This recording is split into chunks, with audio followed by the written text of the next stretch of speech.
Une mise en perspective de travaux de Jean Tirole au miroir de la recherche en management. Franck Agéry, Mines ParisTech, bonjour. Bonjour Jean-Philippe Denis. Le titre exact de l'article, c'est « Les phénomènes gestionnaires à l'épreuve de la pensée économique standard ». Donc, une mise en perspective des travaux de Jean Tirole. C'est dans le numéro 250 de la Revue française de gestion. Et donc, ce que vous nous proposez, c'est de relire Jean Tirole et de le confronter un peu à ce que dit la recherche en management. Voilà. Alors, pourquoi d'abord l'envie d'écrire ce papier ? Alors cette envie vient en fait d'une frustration, d'une insatisfaction. C'est-à-dire depuis que Jean Tirole a obtenu son prix Nobel d'économie, c'est comme si en fait la critique avait été anesthésiée.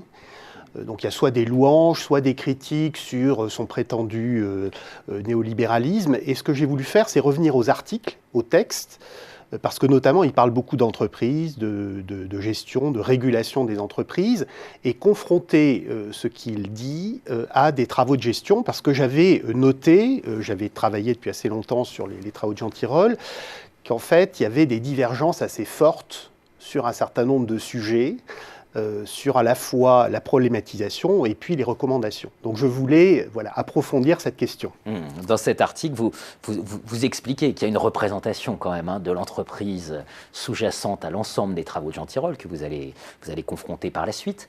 Et cette représentation, c'est au fond, c'est de l'économie néoclassique, c'est la firme des économistes. Alors effectivement, Jean Tirole est un auteur, comme vous le savez, prolifique. Il a écrit plus de 500 articles durant sa carrière, et donc on pourrait dire que c'est une sorte de machine à publier. Et lorsqu'on lit ces articles, ils sont tous conçus sur le même format. C'est ça qui est tout à fait frappant. Donc il y a notamment, généralement ça commence par l'exposé d'un sujet concret, présenté ce qu'il appelle sous forme de festilisé, c'est-à-dire une présentation très simplifiée. Alors le festilisé, c'est une astuce d'une certaine manière très particulière parce qu'elle permet de s'abstraire de la validation empirique. C'est-à-dire que le festilisé, par construction, ce n'est pas la réalité. Il ne peut pas y avoir de validation. Voilà. C'est le modèle. Et donc, il y a une sorte de... Ça donne un côté concret. Ensuite, il y a des modélisations pour essayer... Alors, il y a une énigme qui est posée à la suite de la présentation des festilisés, une énigme pour la science économique, du genre, par exemple, pourquoi des programmeurs font de l'open source alors qu'ils ne sont pas rémunérés directement par les activités qu'ils développent. A priori, ça semble contredire la logique économique. Donc voilà, donc il y a toute une série d'énigmes, des équations et puis des recommandations. Et donc tous les articles sont construits de la sorte. Donc j'ai sélectionné un certain nombre d'articles qui m'ont semblé importants, que j'ai confrontés à des travaux de gestion qui disent des choses différentes. Et j'ai essayé effectivement de mettre en évidence, à travers cette confrontation, les hypothèses implicites et notamment donc, les présupposés normatifs qui sont extrêmement forts dans les articles de Jean Tirole. On ne va évidemment pas parler de tous les articles. Ceux qui seront intéressés iront lire votre papier qui est disponible en open access sur le site de la RFG. Mais vous reclassez, on est autour de 5 grands thèmes où on a des mises en évidence très nettes de distinction entre les travaux de Jean Tirole et ce que dit la recherche en management. Donc sur les plateformes et les marchés bifaces, les régimes d'open innovation, vous venez d'en parler avec les logiciels libres, la gouvernance d'entreprise, l'entreprise et la société, avec la question de la RSE, la responsabilité sociale de l'entreprise, et les stratégies politiques des organisations. Le point commun, si on devait retenir quelques points communs où vraiment on se dit, là, par rapport à aux enseignements de la recherche en management, vraiment, les articles de Jean Tirole, ce n'est pas possible. Ce serait quoi ? Alors en fait, ce qu'il faut comprendre, c'est que donc il a développé une théorie qui est à vocation universelle. C'est-à-dire qu'il traite d'absolument tous les sujets de société ou les sujets d'entreprise à partir de ce prisme. Et donc l'idée implicite, c'est que sa théorie permet de tout traiter. Alors je donne quelques exemples, y compris ceux que je ne traite pas dans l'article. Il a une théorie économique de l'altruisme. Quand vous êtes altruiste, vous pensez faire du bien à autrui, pas du tout. Il explique que c'est la maximisation de l'autoréputation. Il développe également des propositions pour réformer le droit du travail. Donc en fait, il a une théorie universelle qui est fondée sur il y a un cœur d'hypothèse. C'est que d'abord, les agents sont calculateurs. Ils cherchent à maximiser quelque chose. Alors ce n'est pas nécessairement leur revenu, ça peut être leur réputation, leur carrière, différentes choses. Donc ça, c'est la première chose. Les agents sont calculateurs. Deuxième point, il y a une vision de la société un peu hiérarchisée, c'est-à-dire qu'il y a des principaux et des agents, et ce qui relie les principaux et les agents, c'est des contrats qui sont implicites ou explicites. Troisième point, les agents sont supposés être opportunistes, c'est-à-dire qu'ils cherchent à cacher les informations qu'ils détiennent ou à tromper les principaux. C'est la bonne vieille asymétrie d'information. Voilà, asymétrie d'information et opportunisme. Et le dernier point, c'est que c'est une approche qui est totalement atomisée ou individualiste. C'est-à-dire qu'il n'y a pas de collectif, tout se construit à partir de ces relations interindividuelles entre deux individus ou deux organisations. Et à partir de là, il essaie de produire, d'expliquer la société. Alors, vous voyez tout de suite les différences, les divergences par rapport aux théories en management, c'est-à-dire qu'il n'y a pas d'historicité, c'est-à-dire qu'on suppose qu'il y a une sorte d'anthropologie implicite. Voilà, les hommes ont une certaine nature, ils auraient fonctionné en tout temps, en tout lieu de cette manière-là. On voit bien que c'est tout à fait évidemment discutable, donc il n'y a pas d'histoire, il n'y a pas d'institution, il n'y a pas de coopération. Voilà, donc il y a toute une série de phénomènes auxquels les gestionnaires se sont intéressés. Par exemple, Barnard, dès les années 30, il s'intéresse à la question de la coopération, de la création du common purpose dans les entreprises. Ça, c'est des sujets qui n'existent pas d'une certaine manière. Donc il va, à travers l'astuce ou la technique des faits stylisés, tordre la réalité dans un certain sens pour qu'elle soit conforme à ce cadre théorique. Voilà. Au fond, c'est une représentation où on verrait chaque membre d'une même famille fonctionner de manière potentiellement opportuniste, Absolument. Contractuelle, etc., et sans jamais penser à l'influence même de la famille et de ce lieu qui est une famille, qui est nécessairement singulier. Et ça, c'est vraiment. Et donc la solution, pour résoudre ces problèmes d'opportunisme, d'asymétrie, la solution qu'il propose, c'est l'incitation. C'est-à-dire qu'on réfléchit toujours en termes de systèmes d'incitation, et il fait l'hypothèse que ces systèmes d'incitation ont des effets, sont performatifs, c'est-à-dire qu'ils vont permettre de résoudre. Voilà. Donc ça se présente quasiment comme un problème mathématique. Il y a une énigme au départ, on met en œuvre des équations et on trouve une solution. Absolument. Alors tout ça ne serait pas... voilà, enfin, on en resterait au stade du débat académique feutré s'il n'y avait pas des enjeux très pratiques, parce qu'il y a un impact des travaux de Jean Tirole, et vous émettez enfin, vous analysez les motifs de cet impact. Vous parlez par exemple du prestige.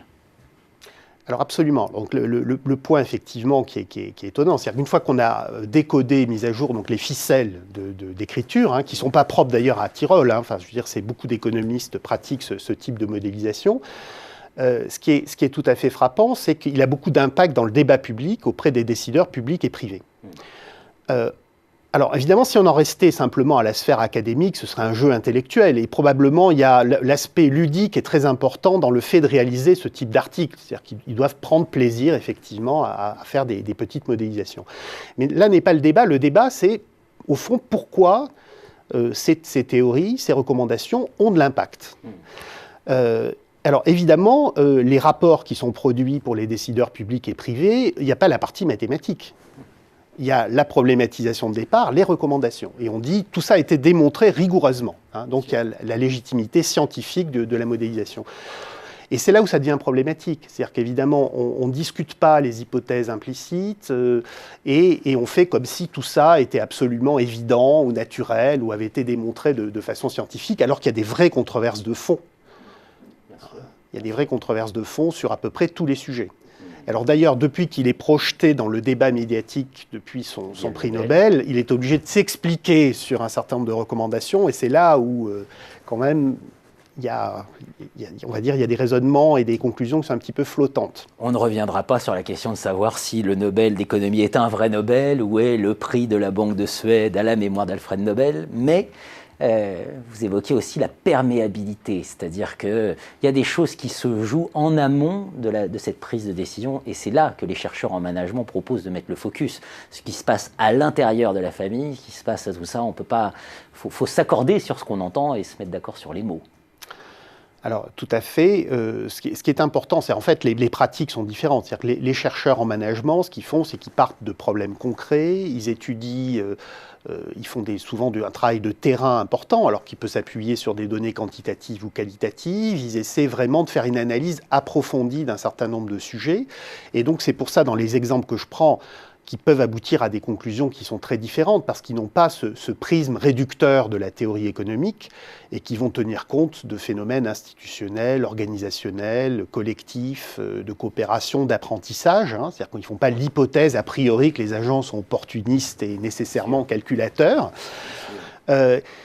Et donc, on aboutit à des résultats différents. Alors, je prends peut-être deux exemples classiques. Alors, Jean Tirole, notamment, a écrit un article sur la gouvernance, où il reprend des thèses économiques classiques. Il compare, en fait, l'efficacité de deux systèmes de gouvernance, qu'on appelle la gouvernance, le modèle actionnarial, où les managers auraient à rendre compte à leurs principaux qui sont les actionnaires. Et donc l'idée étant d'aligner le comportement des managers sur les intérêts des actionnaires. Et puis une vision plus pluraliste, plus entre guillemets démocratique, qui serait un modèle partenarial où les managers auraient à rendre compte à un ensemble de parties prenantes, dont les actionnaires, mais les actionnaires n'étant qu'une partie prenante parmi d'autres, avec des salariés, des riverains, des consommateurs, etc. Et donc, il essaie de tester ces deux systèmes. Alors d'abord, je voudrais noter que ces deux modèles ont été inventés par les économistes. Donc c'est déjà une construction intellectuelle. C'est-à-dire que la gouvernance en pratique, il y a beaucoup de travaux qui ont montré que ce n'est pas ça. C'est-à-dire que d'abord, les actionnaires ne sont pas propriétaires de l'entreprise, ils sont propriétaires de leurs actions. Il y a toute une série de mandataires, donc il y a une organisation. D'ailleurs, il y a des administrateurs qui ne sont pas les actionnaires, qui sont d'ailleurs souvent des managers. Bon, c'est beaucoup plus complexe, évidemment, que ce qui est présenté. Et donc ça a été très bien analysé par des juristes, par des spécialistes de management. Et donc, évidemment, il conclut par quoi? Il conclut à la performance ou à la suprématie du modèle actionnarial en disant c'est malheureux. C'est-à-dire, le modèle partenarial paraît effectivement plus démocratique, mais du point de vue de la contrôlabilité, du point de vue des incitations, le modèle actionnarial est supérieur. Alors moi, c'est ce que j'appelle un raisonnement circulaire. C'est-à-dire qu'on part d'un modèle conçu par des économistes à partir de la théorie des incitations, on applique des modélisations en termes de théorie des incitations, et à la fin, on aboutit évidemment, comme par hasard, à la supériorité du premier modèle. Donc là, on est complètement dans la circularité du raisonnement. Absolument. Et donc, pour en sortir, une recherche en management aussi pour se libérer de l'emprise idéologique, puisque derrière, il y a aussi des enjeux idéologiques. Donc, un article qui a fait l'objet d'une controverse. Michel Albouy, donc professeur à Grenoble, a répondu à votre papier en disant « Non, je ne suis pas forcément d'accord avec ce que développe Franck Agéry.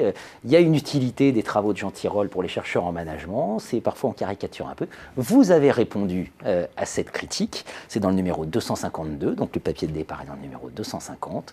Donc, à suivre un débat qui ne fait que commencer autour de l'influence des travaux de Jean Tirole et puis cette relation qui est parfois un peu source de tension entre économie et management. Merci Franck Agéry. Merci Jean-Philippe Denis.